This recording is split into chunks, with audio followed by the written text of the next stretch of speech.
Samsung akhirnya merilis chipset premium terbaru besutannya, yakni Exynos 2200. Chipset terbaru ini dirancang dengan chip yang dinamai Samsung Eclipse, yaitu GPU yang berbasis arsitektur AMD RDNA 2. Apa itu AMD RDNA 2? Bagi kalian penikmat game konsol dan komputer pasti udah banyak yang tahu. Nah, sebenarnya AMD RDNA 2 ini prosesor grafis yang diperuntukkan game konsol seperti Sony PlayStation dan Xbox Series. Jadi kebayang nggak guys, nantinya performa device yang menggunakan Exynos 2200 ini? Yang pasti, device yang pertama kali dibekali chipset ini adalah Samsung Galaxy S22 series yang bakalan launching atau unpack di 9 Februari nanti. Dan pre-ordernya pada tanggal itu juga ya guys. Kita tunggu aja. Namun kabarnya Samsung S22 series nanti nggak cuma pakai Exynos 2200 aja, tapi juga dibagi dengan Snapdragon 8 Gen 1 yang baru rilis di bulan Oktober 2021 lalu. Seperti isu-isu sebelumnya ya guys, region Indonesia selalu mendapatkan yang seri Exynosnya. Dan para penikmat Samsung ini kayak nggak puas sama performa Samsung yang menggunakan chipset Exynos. Banyak yang menganggap Exynos masih tertinggal soal ISP, yaitu bagian pemrosesan gambar yang dihasilkan kamera dari device, GPU bagian dari pemrosesan gambar yang ditampilkan di layar, dan isu panas yang melampaui batas, sehingga daya tahan baterai pun nggak sehemat Snapdragon. Nah, kali ini apakah akan terjadi hal yang sama dengan sebelum-sebelumnya?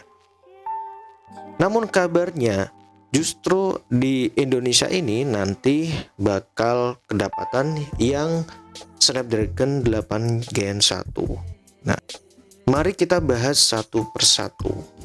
Yang pertama, CPU berbasis ARM terbaru.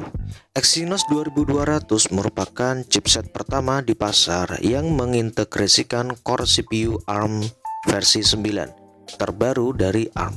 CPU octa-core ini dirancang dengan 3 cluster yang terdiri dari satu core flagship core ARM Cortex X2, 3 core besar Cortex A710 dan 4 core kecil Cortex A510. Seperti yang disebutkan di awal tadi, Exynos 2200 diperkuat GPU Eclipse dengan arsitektur AMD RDNA 2. Yang kedua, dibangun dengan prosesor EUV. EUV adalah Extreme Ultraviolet Lithography, yaitu transistor berukuran 4 nanometer paling canggih dan dikombinasikan dengan teknologi seluler, GPU, dan NPU mutakhir. Ya, Exynos 2200 transistornya berukuran 4 nanometer yang berarti lebih kecil dari Apple Bionic A15. Yang ketiga, fitur canggih Ray Tracing.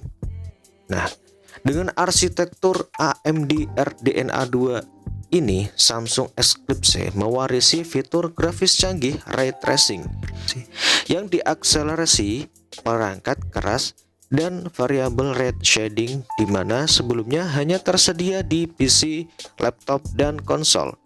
Nah, Ray Tracing sendiri itu adalah teknologi revolusioner yang secara seksama mensimulasikan bagaimana cahaya berperilaku secara fisik di dunia nyata. Intinya, gambar yang ditampilkan akan semirip mungkin dengan apa yang kita lihat di dunia nyata dengan cara menghitung pergerakan dan karakteristik warna sinar cahaya saat memantul dari permukaan.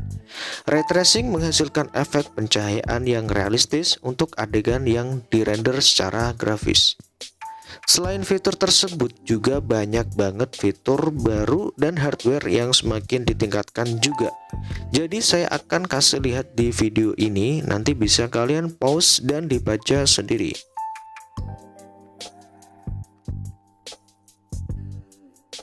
Jadi kesimpulannya Samsung membuat terobosan baru, yaitu dengan bekerja sama menciptakan pada sektor grafis berkelas, yaitu AMD Corp, yang memang ahli di bidangnya di dalam teknologi mobile, khususnya Samsung Galaxy S22 series.